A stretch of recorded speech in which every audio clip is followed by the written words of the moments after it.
acclamation au Seigneur Jésus. C'est lui qui mérite la gloire, l'honneur, la louange.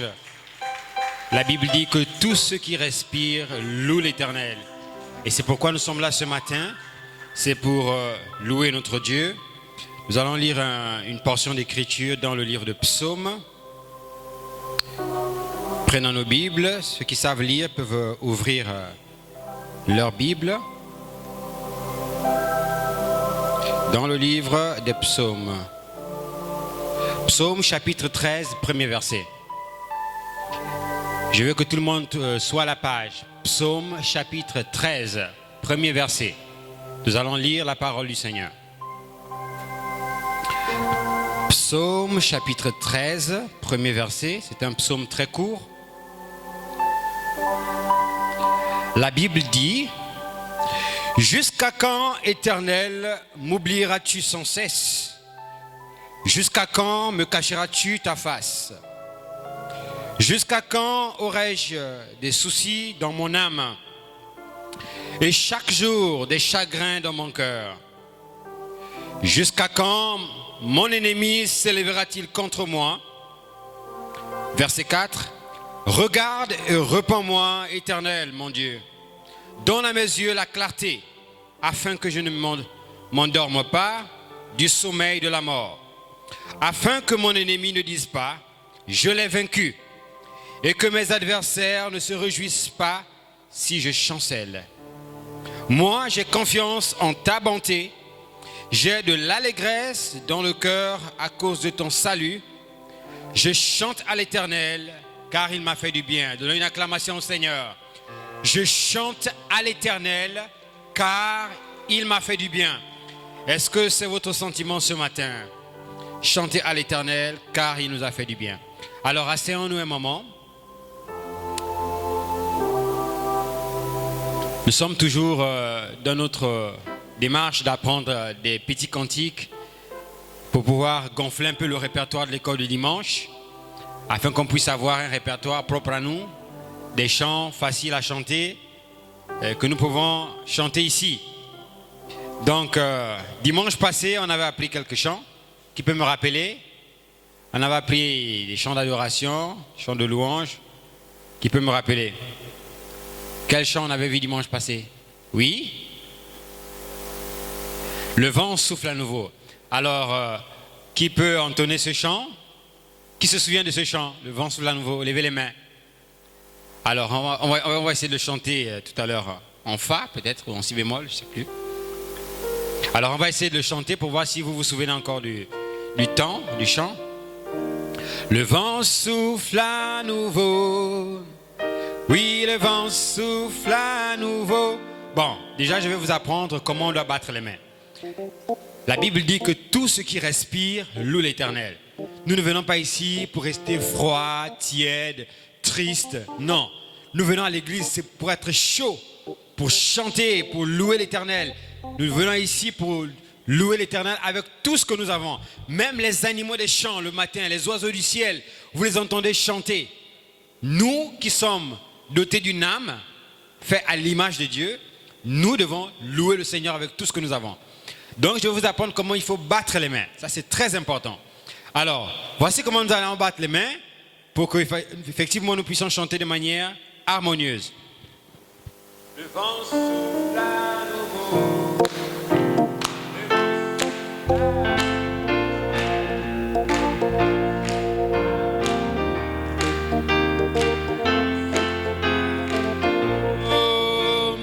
Comme au jour de la Pentecôte, le vent souffle à nouveau. Je vous entends chanter, allez-y.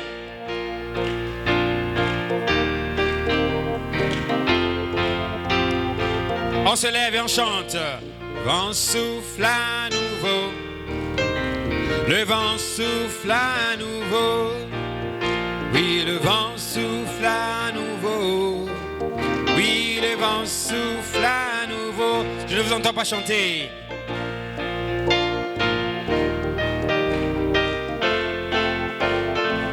Alléluia, comme au jour de la Pentecôte. Le vent souffle à nouveau. Le Seigneur baptise encore. le Seigneur baptise. On ne vous entend pas du tout. Chantez le Seigneur. Alléluia, le Seigneur baptise encore. Oh, le Seigneur baptise encore. Oui, comme au jour de la Pentecôte, le Seigneur baptise encore. Oh, comme au jour de la Pentecôte, le Seigneur baptise encore. Le Seigneur remplit encore. Je ne vous entends pas chanter. Alléluia. Alléluia, le Seigneur baptise encore. Oui, comme au jour de la Pentecôte, le Seigneur baptise. Alléluia, comme au jour de la Pentecôte, le Seigneur baptise. Est-ce qu'il guérit encore? Oui, le Seigneur guérit encore. Oh oui, le Seigneur guérit encore. Oh oui, le Seigneur guérit encore. Oh oui, le Seigneur guérit encore. Comme au jour de la Pentecôte, le Seigneur guérit encore. Oh oui, comme au jour de la Pentecôte, le Seigneur guérit encore. Donnons une acclamation au Seigneur. Comme au jour de la Pentecôte, le Seigneur remplit encore, il baptise encore. Nous chantons des chants qui sont inspirés. Alors, quel autre chant nous avons appris dimanche passé? Qui peut me rappeler? Quel autre chant avons-nous appris dimanche passé? Vous avez oublié? Oui? En toutes choses, donnons-lui toute la gloire. Ah, oui, dans les bons, les mauvais jours, dans les montagnes, les vallées, en toutes choses, donnons-lui toute la gloire. En toutes choses, en toutes choses, donnons-lui toute la gloire. Ah, oh, dans les bons, les mauvais jours, oh, dans les montagnes, oui, les vallées, en toutes choses, donnons-lui toute la gloire. Donnons une acclamation au Seigneur. Alors, je remarque que beaucoup ne chantent pas, ne veulent pas chanter. Nous devons chanter le Seigneur. Nous devons le louer. Alors, on peut s'asseoir un moment. Alors, ce matin, nous allons apprendre encore d'autres petits chœurs. On a un chant qui se chante comme ceci. On le chante ici à l'église, vous le connaissez. Mets de l'huile dans ma lampe, fais-la briller. Oui, mets de l'huile et remplis-la bien.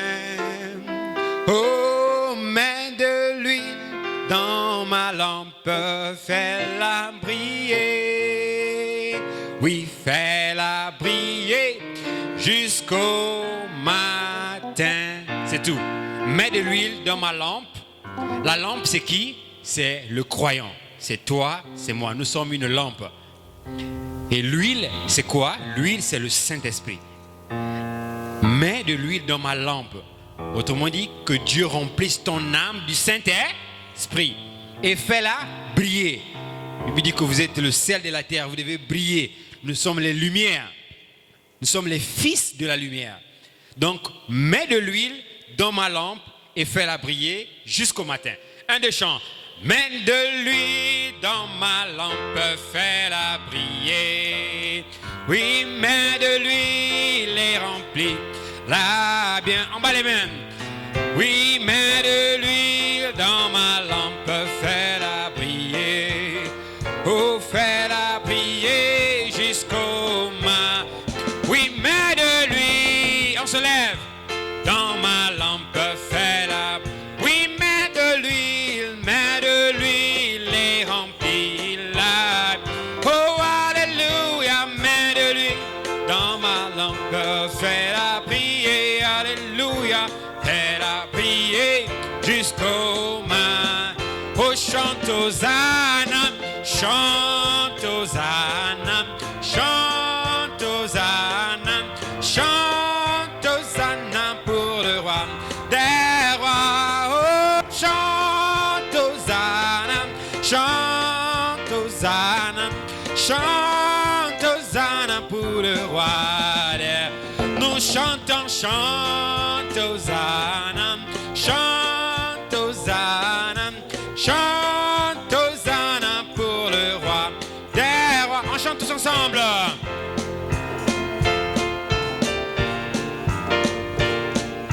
Chante Hosanna pour le roi des. Oui, mets de l'huile dans ma lampe, fais-la briller. Oh, mets de l'huile et remplis-la bien. Oh, mets de l'huile dans ma lampe, fais-la briller. Oh, fais-la briller jusqu'au matin. Oh, mets de l'huile, en chanteur. Oh, alléluia, et remplis-la bien, alléluia. Oui, dans ma lampe, fais-la prière. Oh, fais-la prier jusqu'au matin. Oh, chante Hosanna. Je ne vous entends pas.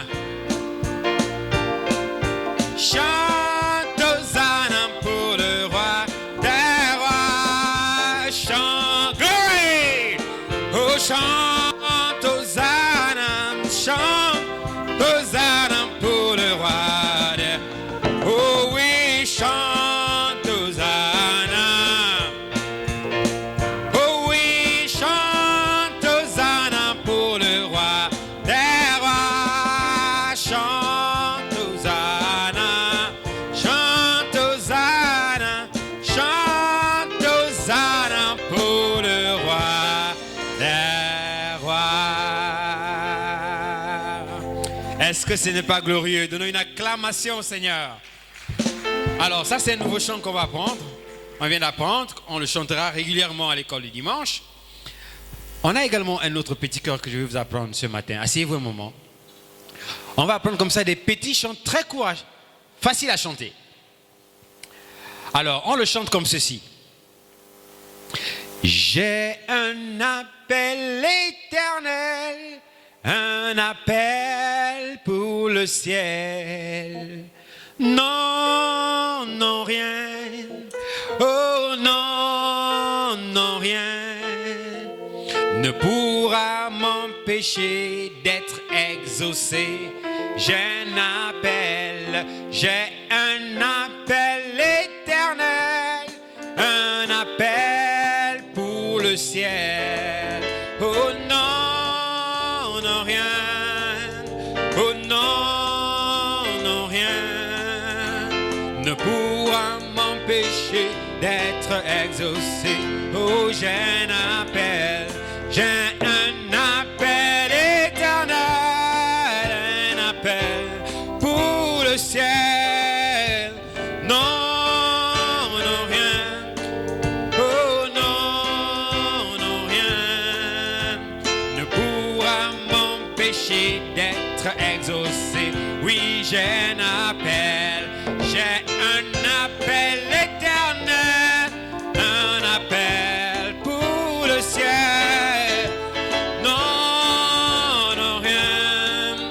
Oh non, non, rien ne pourra m'empêcher d'être exaucé. Peut-être que vous ne comprenez pas. Attendez un peu. Peut-être que vous ne comprenez pas les paroles de ce chant. J'ai un appel éternel. Vous savez pourquoi nous sommes réunis ici? Nous sommes réunis ici parce qu'il y a un Dieu qui nous a appelés à croire à ce message. Et cet appel est un appel éternel. Et c'est pourquoi nous sommes réunis ici. Et il dit, le chant dit rien. Non, rien ne peut m'empêcher d'être exaucé. Tout ce que je peux demander à Dieu, il a l'obligation de répondre parce qu'il a fait la promesse. Voilà la révélation du chant. Donc c'est un chant facile à chanter. J'ai un appel éternel, un appel pour le ciel. Oui, non, non, rien. Oui, non, non, rien ne pourra m'empêcher d'être exaucé. On se lève.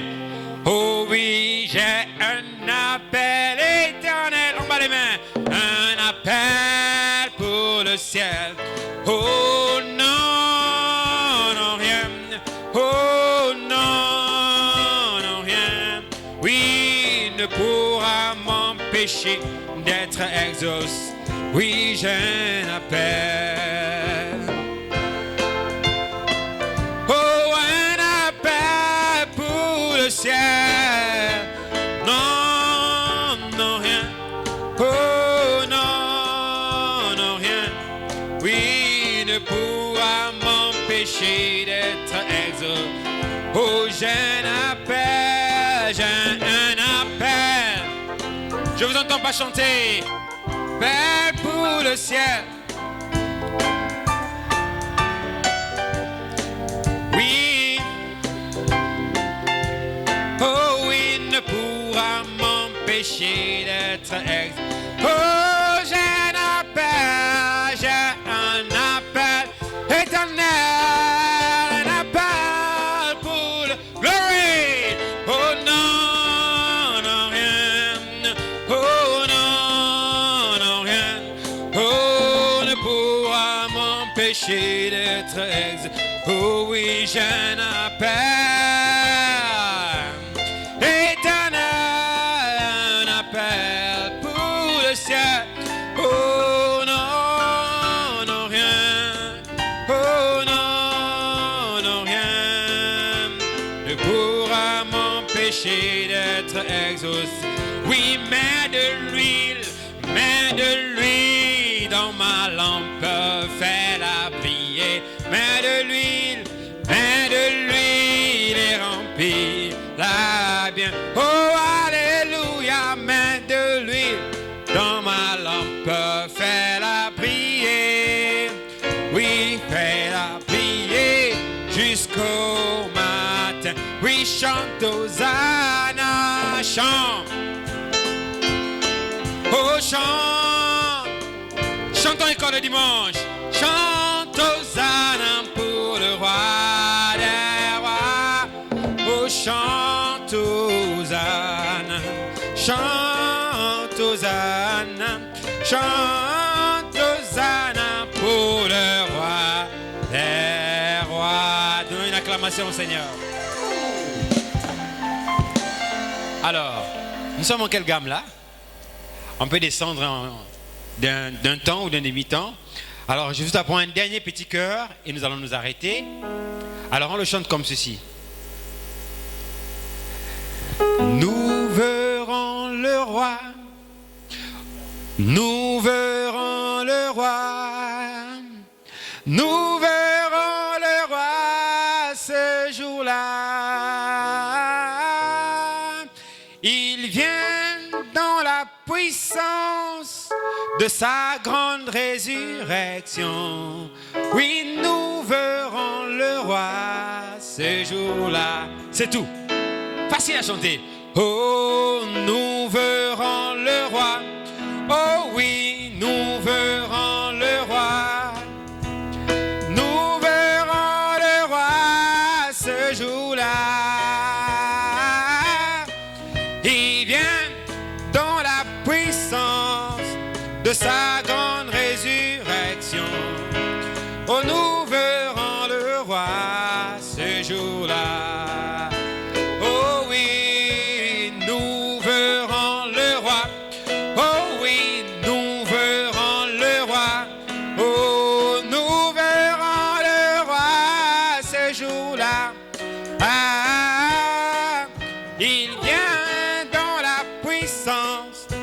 de sa grande résurrection. Nous verrons le roi ce jour-là. Oh oui, nous verrons le roi. Je vous vais chanter. Oh, nous verrons le roi ce jour-là. Il vient dans la puissance de sa grande résurrection. Nous verrons le roi ce jour-là. Donnons une acclamation au Seigneur. Merci beaucoup. Allez, on peut s'asseoir. Nous avons des requêtes des cantiques individuels ici. Alors, on va chanter des cantiques très courts. Soyez vraiment très courts. Alors, nous appelons ici le frère Séraphin Jules. Attendez que je puisse retrouver la gamme dans laquelle je crois que c'est mi bémol. Oui, c'est ça. Mi bémol. Alors, nous appelons ici le frère Séraphin Jules, le frère Séraphin Bunzanga et le frère Élisée, je crois que c'est ça. Élisée ou Lycée. Pour leur cantique individuel. Nous les acclamons très fort. Ils peuvent venir ici pour leur cantique individuel.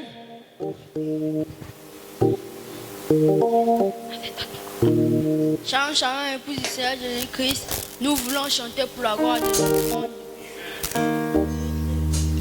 Je te prie, Seigneur, de me l'accorder.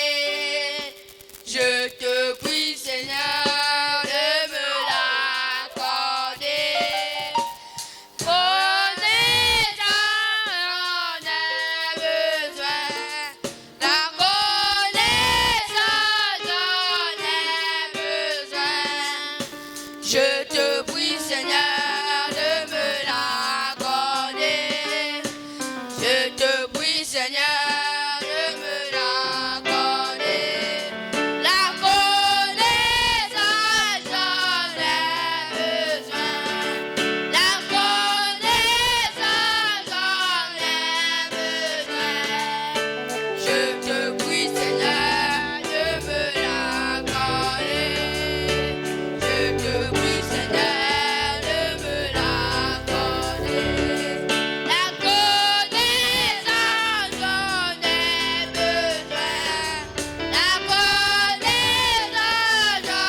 Au Seigneur. La connaissance, j'en ai besoin. Le Saint-Esprit, j'en ai besoin. Je te prie, Seigneur, de me l'accorder. Que Dieu bénisse ses précieux frères. Alors, nous appelons ici la sœur divine, sœur Exaucée et sœur Séraphine pour leur cantique individuel. On les acclame, s'il vous plaît. On les acclame très fort. Elles peuvent s'avancer.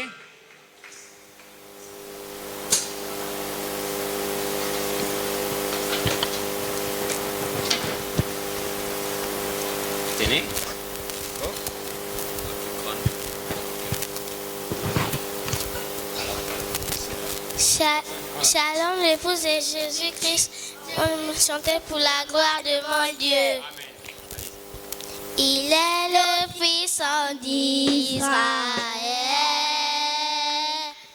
Il est le puissant d'Israël. Sa voix parlera, sa parole s'accomplira. Il est le puissant d'Israël. Il est le puissant d'Israël. Il est le puissant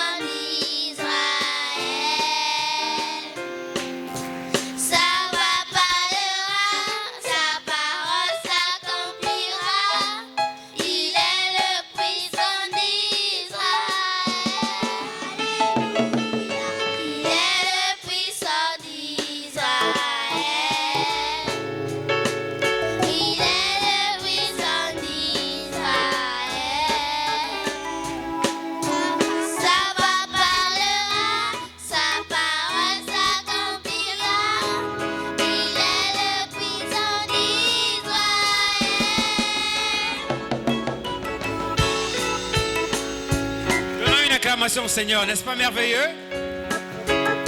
Que Dieu bénisse Sœur Séraphine, Sœur Divine et Sœur Exaucée et tous les autres pour votre cantique individuel. Nous allons nous arrêter là aujourd'hui. Vraiment, que Dieu vous bénisse beaucoup. Nous nous retrouvons ici chaque samedi à partir de 12h pour répéter, pour apprendre des chants, pour apprendre à chanter chaque samedi à partir de midi. De midi à 14h, nous sommes ici. Hier, nous étions ici, nous avons travaillé avec les enfants pour apprendre à chanter. C'est une très bonne chose. Ceux qui ont des talents peuvent apprendre à chanter. Peut-être que vous serez des futurs chanteurs pleins d'évangile, des futurs musiciens, des futurs pianistes, tambouristes. Donc, c'est fait pour ça. Que Dieu vous bénisse richement. Alors, nous nous mettons debout. Nous allons chanter un cantique et rentrer dans notre enseignement. Amen. Alors, nous allons chanter le chant que nous venons d'apprendre. J'ai un appel éternel, un appel pour le ciel. En bas les mains. Non, non, rien. Non, non, rien ne pourra m'empêcher d'être exaucé. J'ai un appel éternel, un appel pour le ciel. Non, non, rien, non, non, rien ne pourra m'empêcher d'être exaucé. J'ai un appel éternel, un appel pour le ciel. Non, non, rien, non, non, rien ne pourra m'empêcher d'être exaucé. Oui, mets de l'huile dans ma lampe faite. Je veux vous entendre chanter. Oui, mets de l'huile est remplie. Ici, on ne chante pas. Oui, mets de l'huile dans ma lampe, fais-la briller. Oh, fais-la briller jusqu'au matin. Alléluia, mets de l'huile dans ma lampe, fais-la briller. Oh, fais-la briller jusqu'au matin. Oh, chante Hosanna, chante Hosanna, chante Hosanna, chante Hosanna pour le roi. Alléluia, chante Hosanna, oh chante Hosanna, chante Hosanna pour le roi des rois. Donnons une acclamation au Seigneur. Amen, amen, amen. On peut s'asseoir un moment. On peut s'asseoir. Alors, ce matin, nous allons poursuivre avec notre enseignement de l'école du dimanche. J'aimerais déjà poser la question. Quel est le titre de cet enseignement? Quel est le thème de notre enseignement? Quel est le thème de notre enseignement de l'école du dimanche introduit depuis dimanche surpassé? J'avais promis que je vais désigner les gens si vous ne levez pas les mains pour voir ceux qui retiennent. Alors, quel est le titre de notre enseignement? Le thème s'appelle comment? Comment on l'a intitulé? Ici? Qui a la réponse? Oui? Les mystères du Dieu révélé. Les vérités mystères du Dieu révélé. Est-ce que c'est ça? Est-ce qu'il n'y a pas quelque chose qui s'est introduit là? Oui? Les vérités mystères de la parole révélée. Les vérités mystères de la parole révélée. Quel est le sujet de l'enseignement? Quel est notre sujet d'enseignement? Oui? La divinité suprême du Seigneur Jésus. Donnons une acclamation au Seigneur. La divinité suprême du Seigneur Jésus. Qui peut m'expliquer pourquoi on dit suprême? Ça veut dire quoi suprême?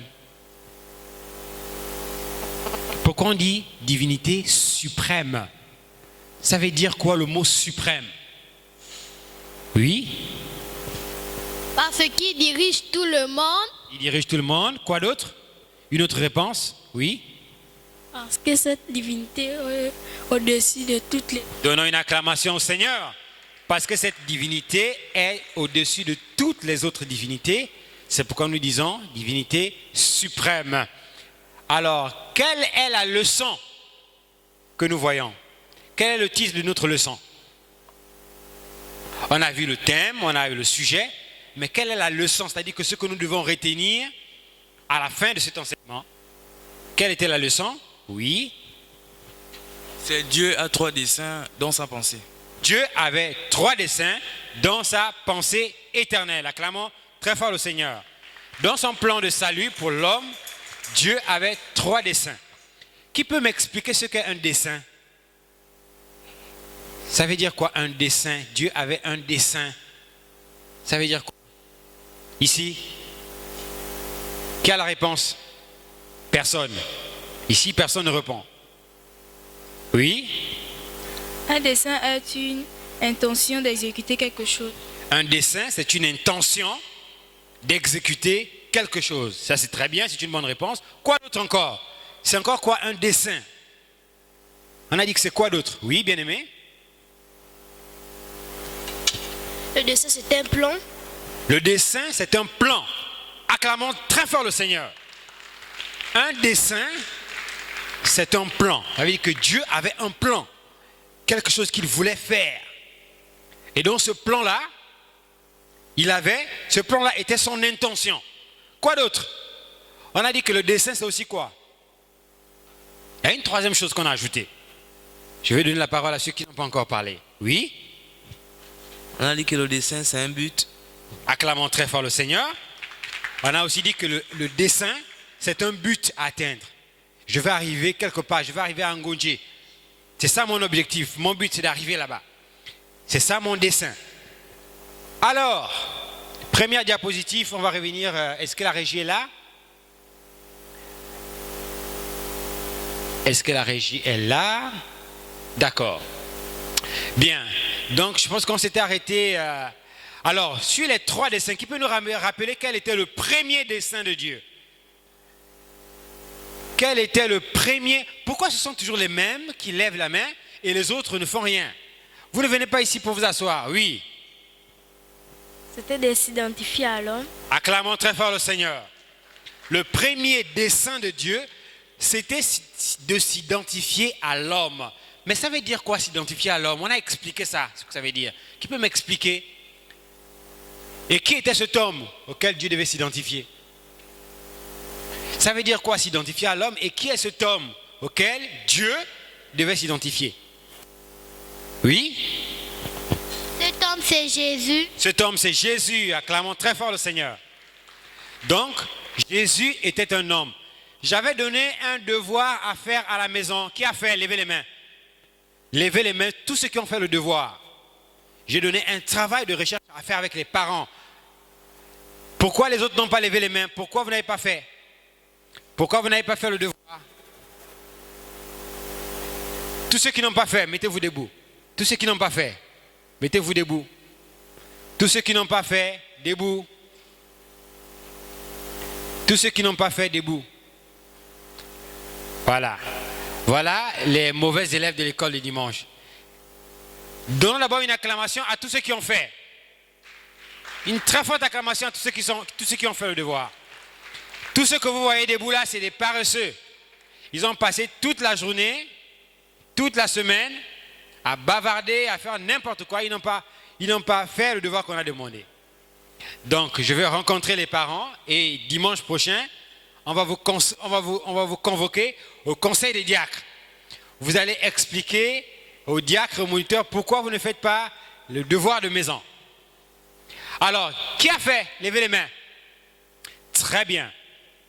Alors, qui peut venir ici pour nous dire, pour nous raconter l'histoire de la naissance de Jésus? Très bref récit. Je vais poser des questions et vous allez vous mettre ici, vous allez répondre. Puisque vous avez fait le devoir, ça veut dire que vous avez les réponses. Déjà, dans quel livre de la Bible on raconte l'histoire de Jésus? C'était ça la question. Dans quel livre de la Bible? L'histoire de la naissance de Jésus. Dans quel livre de la Bible? Tu ne connais pas. Oui. Dans le livre de Matthieu. Dans le livre de Matthieu, oui. Matthieu chapitre 1 à 2. Chapitre 1 à 2. Matthieu chapitre 1, verset 2. On s'assoit, on ne fait pas le désordre, on s'assoit. Matthieu chapitre 1, verset 2. Est-ce que c'est seulement au verset 2 que ça s'arrête? L'histoire de la naissance de Jésus. Alors, qui peut nous raconter cette histoire rapidement? Qui peut nous raconter ça? Qui peut nous raconter l'histoire de la naissance de Jésus? Oui? Bien? Mets-toi ici. Donnez une acclamation pour le frère Séraphin.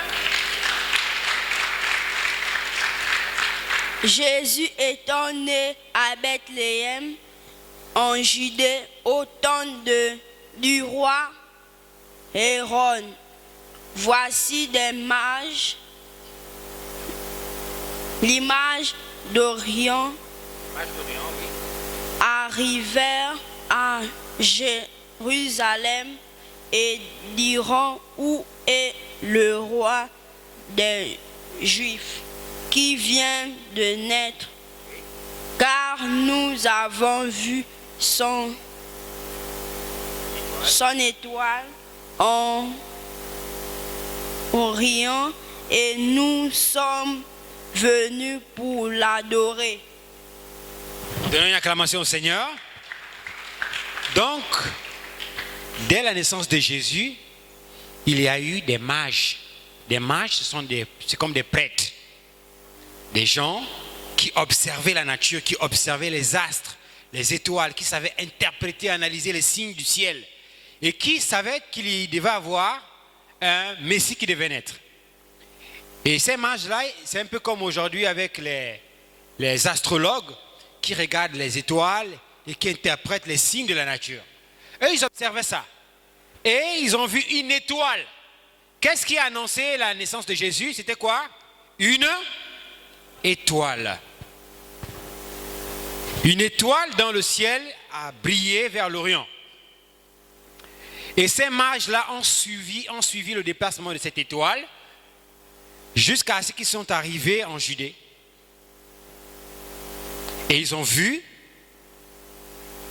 ils ont demandé, où est cet homme dont on a suivi l'étoile? Nous sommes venus pour l'adorer, cet enfant.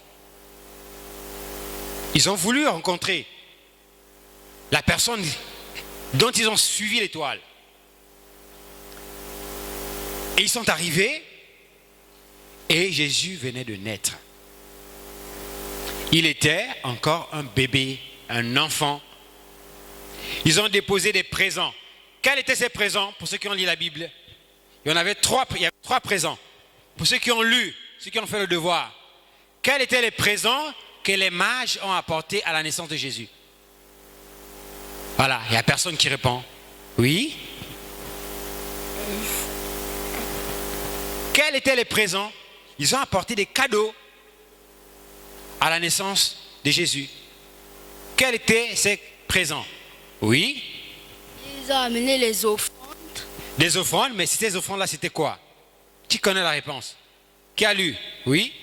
C'était de l'or, de l'encens et le myrrhe. La myrrhe. Acclamons très fort le Seigneur. L'or, l'encens, c'est quelque chose qu'on allume comme ça, comme le moustiquot, et qui parfume. Et la myrrhe, c'est aussi un parfum. Comme aujourd'hui on a les parfums, qu'on pompe là, tu marches là, tu sens bon. Voilà. La myrrhe, c'était aussi un parfum de bonne odeur. Et l'encens, c'est quelque chose qu'on allume comme ça, comme le moustiquot, et ça commence à brûler. Ils ont amené l'or, l'encens et la myrrhe. Alors, si vous avez lu l'histoire de Jésus, comment Marie a eu la grossesse de Jésus? Comment est-elle tombée enceinte? Est-ce que c'est un homme qui a enceinté Marie? Comment Marie a eu la grossesse de Jésus? Comment Marie a eu la grossesse de Jésus? Oui? C'est un homme. Non, ce n'est pas la bonne réponse. Qui a la bonne réponse? Ceux qui ont lu à la maison. Comment Marie a eu la grossesse de l'enfant Jésus? Le Saint-Esprit est rentré en elle. Le Saint-Esprit est rentré en elle. Mais de quelle manière? Ça, c'est le gros plan. Mais je veux les détails. De quelle manière? Ça, c'est le gros plan. Le Saint-Esprit est entré en elle. Nous disons Amen. Ça, c'est le gros plan. Mais les détails, là, ça s'est passé comment? Je veux l'histoire. L'ange Gabriel est apparu, dit Marie, tu auras un enfant qui s'appellera Jésus. Donnons une acclamation au Seigneur. Voilà quelqu'un qui a fait son devoir de maison. Un ange est venu à Marie. L'ange Gabriel dit Marie, tu auras un fils. Et tu donneras ce fils le nom de... Le nom là a été révélé par l'ange. Ce n'est pas Marie qui a décidé que bon, mon enfant là va s'appeler Jésus. Non. C'est l'ange qui a dit que l'enfant que tu vas naître là, qui viendra dans ton ventre, s'appellera Jésus. Maintenant, cet enfant-là est né comment? Est-ce que l'ange a eu des rapports avec Gabriel, avec Marie? Est-ce que l'ange a eu des rapports avec Marie? Maintenant, comment l'enfant est venu? Comment Marie a reçu la grossesse? Qui a la réponse? Comment Marie, l'ange a seulement parlé à Marie et Marie a eu la grossesse. Comment l'enfant est venu? Oui? Par la parole. Par la parole, par la vertu du Saint-Esprit. Ça veut dire que l'ange a prononcé la parole. Donc la parole est sortie. Cette parole s'est transformée. Elle est devenue une sémence. Vous savez, une sémence, quand vous avez le maïs, vous plantez, non? Plantez l'arachide, vous plantez, ça s'appelle une sémence. Si vous voulez avoir beaucoup d'arachides, vous prenez un grain d'arachide, vous mettez en terre. Ça s'appelle une sémence. C'est le germe de la vie. C'est ce germe de la vie-là, la parole qui a été prononcée par l'ange. Quand la parole est sortie, cette parole s'est transformée. La parole a fait comment? La parole qui est sortie dans la bouche de l'ange Gabriel a fait comment? C'est transformé. Elle s'est transformée. Elle est devenue quoi cette parole? Avant d'entrer en Marie. Elle est devenue quoi? Je viens de donner la réponse tout à l'heure. Pour ceux qui me suivent. Cette parole s'est transformée, c'est devenu quelque chose. Comment on appelait cette chose? Une sémence. Acclamons très fort le Seigneur. Elle est devenue une sémence.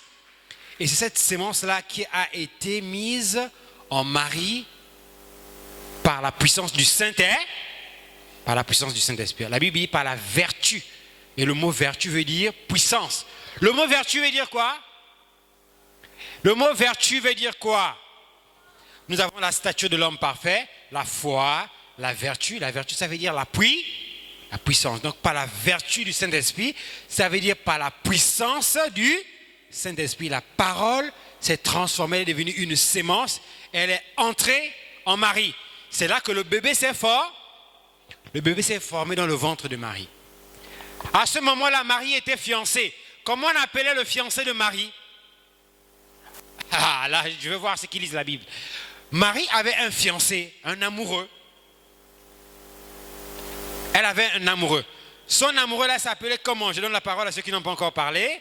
Oui? Joseph. Donnons l'acclamation au Seigneur. Il s'appelait Joseph. Et donc c'est Joseph qui était le fiancé de Marie. Et Marie a reçu la grossesse par la parole prononcée. Et cette parole est entrée en elle, c'est devenu une sémence. Et cette sémence-là a produit un enfant.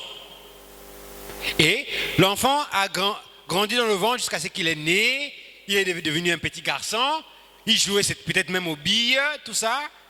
Et à partir de quel âge Jésus a commencé à prêcher l'évangile? À partir de quel âge le petit Jésus a commencé à prêcher l'évangile, à parler de la parole aux gens? Il avait quel âge? Oui? De 12 ans. Acclamons très fort le Seigneur. Il avait l'âge de 12 ans. Alors, notre sujet dans cet enseignement, c'est la divinité suprême du Seigneur Jésus. Ça veut dire quoi? Nous voulons comprendre comment un homme avec un corps, avec 2 pieds, 2 yeux comme vous et moi, comment cet homme-là est devenu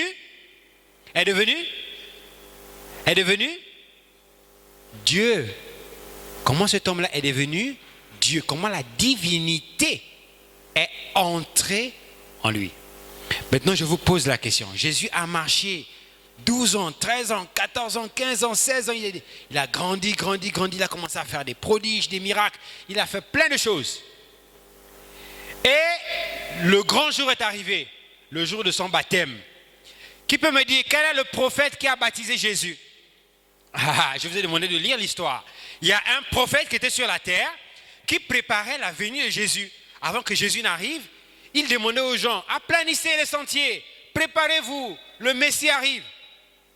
Cet homme-là était sur la terre, race de vipères, il prêchait un évangile très dur. Son ministère, c'était un ministère d'un évangéliste, parce qu'il prêchait durement contre le péché. Comment on appelle ce prophète au temps de Jésus? Ceux qui n'ont pas encore parlé, oui. Jean-Baptiste. Acclamons très fort le Seigneur. C'est le prophète Jean-Baptiste. Quelle était sa mission? Quelle était la mission de Jean-Baptiste? Sa mission, c'était d'introduire Jésus. C'est comme quand vous étiez dans le monde, ceux qui jouent encore au ballon, peut-être même qu'il y a encore d'autres qui jouent au ballon ici. Tu joues, après qu'est-ce que tu fais? Tu donnes la passe à l'autre. Jean-Baptiste a fait la passe à Jésus. Il a présenté le ministère de Jésus. Et quand Jésus-Christ est arrivé, Jean-Baptiste a été tué. Alors je vous pose la question, qui a baptisé Jésus? Et comment on appelle la rivière dans laquelle Jésus a été baptisé? Alors ce matin, c'est des questions et réponses. Jésus a été baptisé dans une rivière, dans un fleuve. Comment on appelle ce fleuve? Voilà, ils ne lisent pas la Bible. Ils ne lisent pas la Bible. Pourtant, on a demandé de lire le livre de Matthieu. Personne n'est allé lire. Personne n'est allé lire. Comment on appelle cette rivière dans laquelle Jésus a été baptisé? Oui? Le Jourdain. Une acclamation au Seigneur. C'est le Jourdain. Et donc, il a été baptisé par un prophète qu'on appelle Jean-Baptiste. Alors, qui peut me raconter l'histoire? Il y a quelque chose qui s'est passé le jour du baptême de Jésus. Qui peut me dire ce qui s'est passé? Le jour même de son baptême, le grand jour de son baptême, il y a eu quelque chose qui s'est passé. Qui peut me raconter qu'est-ce qui s'est passé le jour de son baptême? Quelle réponse? Oui? Le jour du baptême de Jésus, le ciel s'est ouvert et le Saint-Esprit est descendu sous la forme d'une colombe. Donnons une acclamation au Seigneur. Le Saint-Esprit est descendu sous la forme. Je m'arrête d'abord là. Ça veut dire quoi, sous la forme? Est-ce que c'était une colombe? Est-ce que c'était un oiseau? Ça veut dire quoi, sous la forme? Ça veut dire quoi? Qui comprend ça? On dit, le Saint-Esprit est descendu. Parce qu'on a vu les prêtres catholiques là, qui nous ont décidé, Jésus avec un cœur comme ça ouvert, avec le sang qui coule, je ne sais pas comment le cœur peut être dehors comme ça, à l'air libre, et le sang en train de couler, et on voit un oiseau qui est en train de descendre pour entrer dans Jésus. Est-ce que c'était un oiseau? On a dit comme une colombe, sous la forme d'une colombe. Ça veut dire quoi? Oui? C'était le Saint-Esprit. C'est le Saint-Esprit, mais qui avait la ressemblance d'une colombe. Quand on dit comme, ça veut dire la ressemblance. Ce n'était pas du tout la colombe, mais le Saint-Esprit a pris la forme de la colombe. Alors, il est descendu. Quand il est descendu, il est entré en qui? Il est allé où? C'est le Saint-Esprit qui est descendu le jour du baptême de Jésus. Il est allé où? Est-ce qu'il est rentré dans les eaux? Dans le Jourdain? Est-ce qu'il est entré en Jean-Baptiste? Est-ce qu'il est entré en Jean-Baptiste? Je veux entendre tout le monde répondre. Est-ce qu'il est entré en Jean-Baptiste? Est-ce qu'il est tombé dans le Jourdain? Ah, mais il est parti où? Ce Saint-Esprit qui descend et qui est en train d'entrer quelque part. Il est entré où? Oui? Dans Jésus. Acclamons très fort le Seigneur. Il est entré dans Jésus. Maintenant, on va rentrer maintenant dans nos choses. Ce Saint-Esprit-là qui descend, hein? Un esprit qui descend. Comment on l'appelle encore, à part le Saint-Esprit? On l'appelle encore comment? Nous l'avons enseigné ici dans les enseignements passés. C'est l'esprit qui est descendu sous la forme d'une colombe. Comment on l'appelle encore? Quel est son autre nom? Parce que là, il n'est pas encore entré en Jésus. Hein? Jésus est dans les eaux. Il est en train de descendre. Ça veut dire qu'il y a combien de personnes? Il y a 2 personnes. Il y a Jésus qui est dans les eaux avec Jean-Baptiste qui est en train de le baptiser. Et ensuite, on voit un être qui descend. Comment on appelle cet être-là? Nous avons dit qu'il s'appelle le Saint-Esprit. Mais on l'appelle encore comment? Oui? Le Seigneur Jésus-Christ. Oui, ça c'est le gros plan. Ça c'est vraiment le gros plan. Ça c'est après qu'il devient le Seigneur Jésus-Christ. Mais avant qu'il n'entre en Jésus, celui qui descend là, on l'appelle le Saint-Esprit. On l'appelle encore comment? Le Logos. Ah, le Logos. On l'appelle encore comment? Oui? Jéhovah. Jéhovah. Acclamons très fort le Seigneur. On l'appelle encore comment?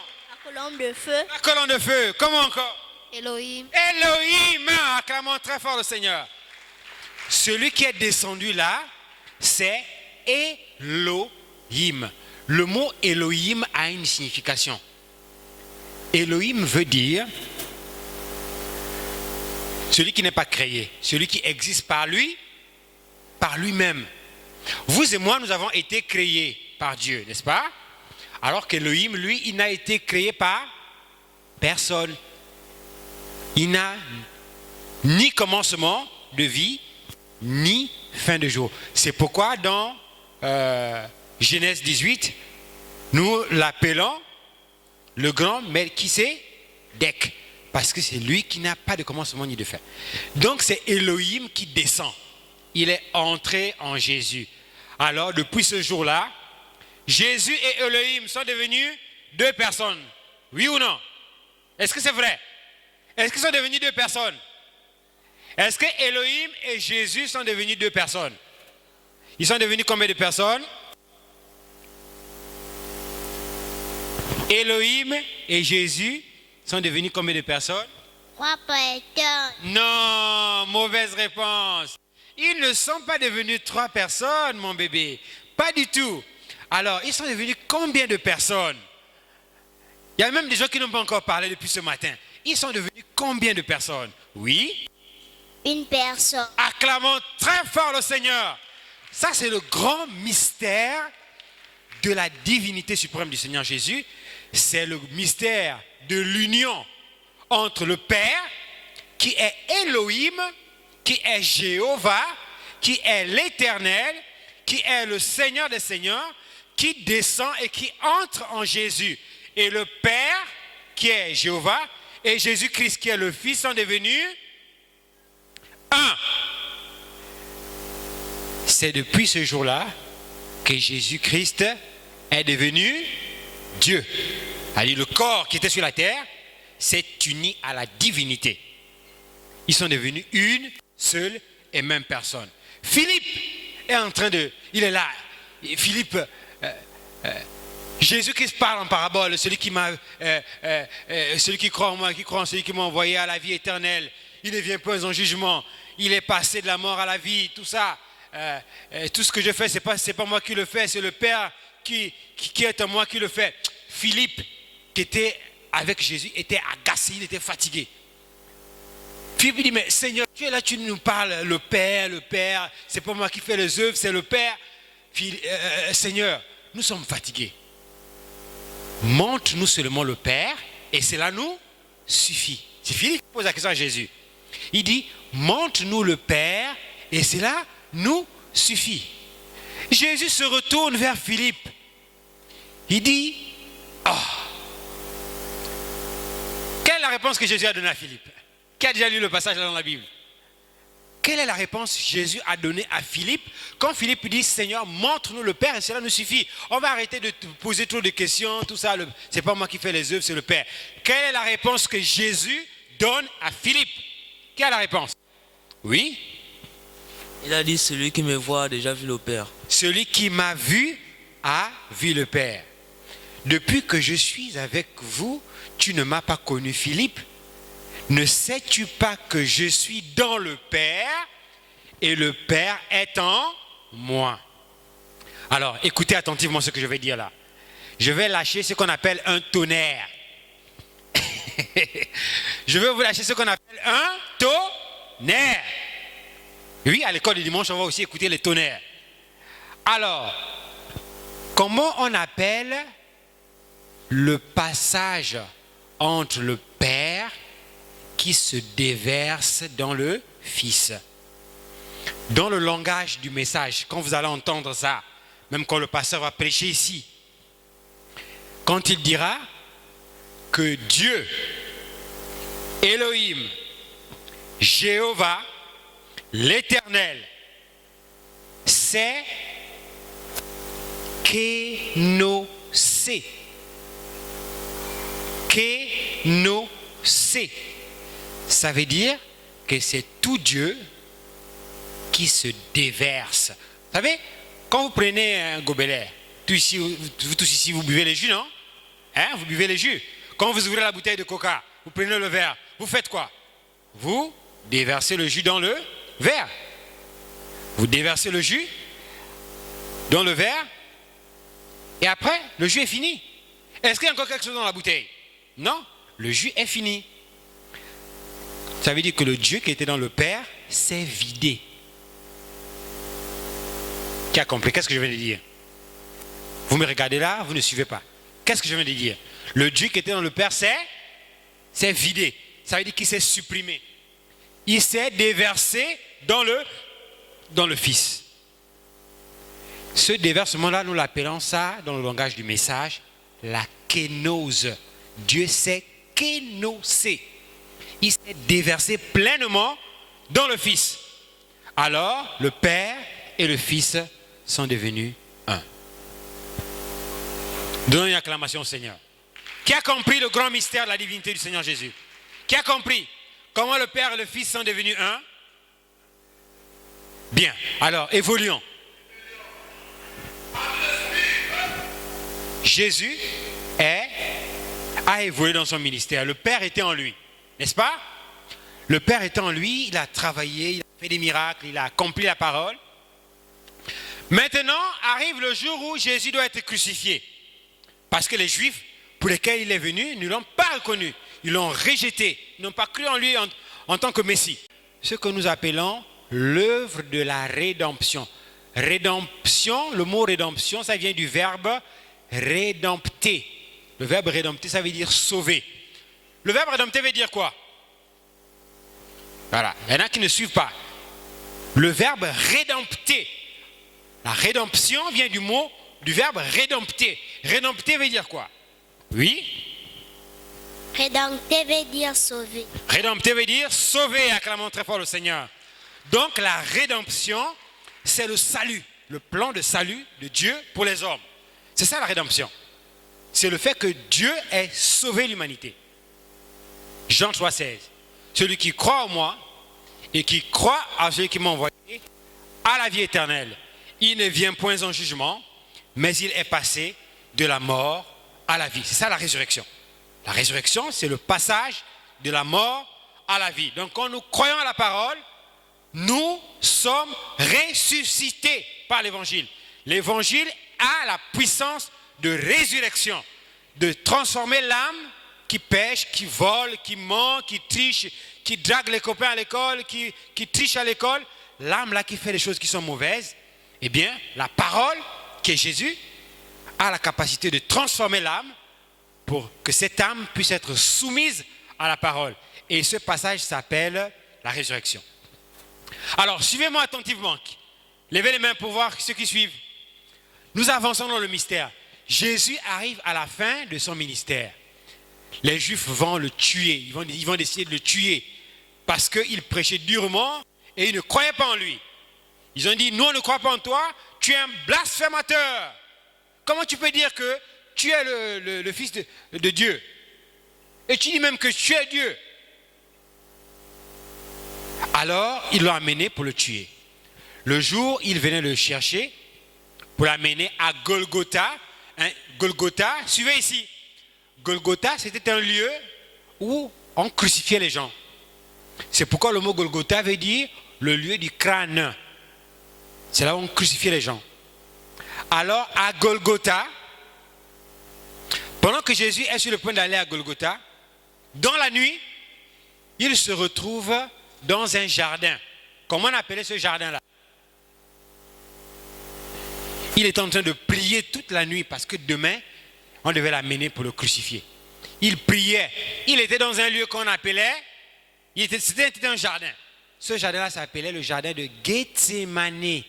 Comment on appelait le jardin où priait Jésus avant sa mort? Comment on appelait le jardin où priait Jésus avant sa mort? Ah, vous avez la preuve que les gens ne suivent pas. Ils regardent mais ils ne suivent pas. Le jardin de Gethsémane. Gethsémane. Alors il était en prière. Suivez maintenant le mystère.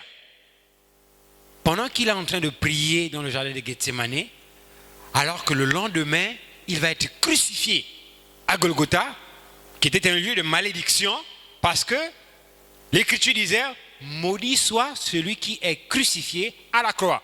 C'était un lieu de malédiction. Quand tu es crucifié là-bas, tu es automatiquement maudit. Crucifié, c'est quoi? On te prend une main. Suivez ici. On prend une main là. On met une grosse pointe comme ça. On cloue. On pèse ici. On cloue. On prend l'autre grosse pointe. On met là. On cloue. On prend les pieds. On mélange comme ça. Et on te cloue comme ça sur un bois. À Gethsémane. Alors qu'avant que Jésus ne quitte Gethsémane, le Père, écoutez-moi attentivement. Est-ce que tout le monde me suit? Le Père qui était entré en Jésus le jour de son baptême est sorti de Jésus. Il est sorti du corps de Jésus. Elohim, il est sorti du corps de Jésus. Alors le corps de Jésus est devenu un corps de sacrifice pour aller à la croix. C'est pourquoi à Golgotha il a crié, Père, Père, pourquoi m'as-tu abandonné? Parce que le Père qui était en lui, nous dit Frère Branham, est sorti. Et Jésus est devenu un homme tout simple comme vous et moi. Et on l'a amené à la croix pour le crucifier. Qui a compris ce que je viens de dire? Levez les mains. Alors, c'est après la mort de Jésus que le Père qui est sorti là, quand on a pris son corps, on l'a amené à la tombe, le même Père là qui était sorti, il est reparti à la tombe. Qu'est-ce qu'il a fait? Il a ressuscité ce corps. Il s'est uni de nouveau à ce corps. Alors Jésus avait un nouveau corps qu'on appelle un corps glorifié. Et nous verrons plus tard, ça veut dire quoi le corps glorifié? Et dans quelle forme Jésus était devenu après sa résurrection. Donnons une acclamation au Seigneur. Allez, on se lève. On se lève. Nous allons adorer le Seigneur et sortir.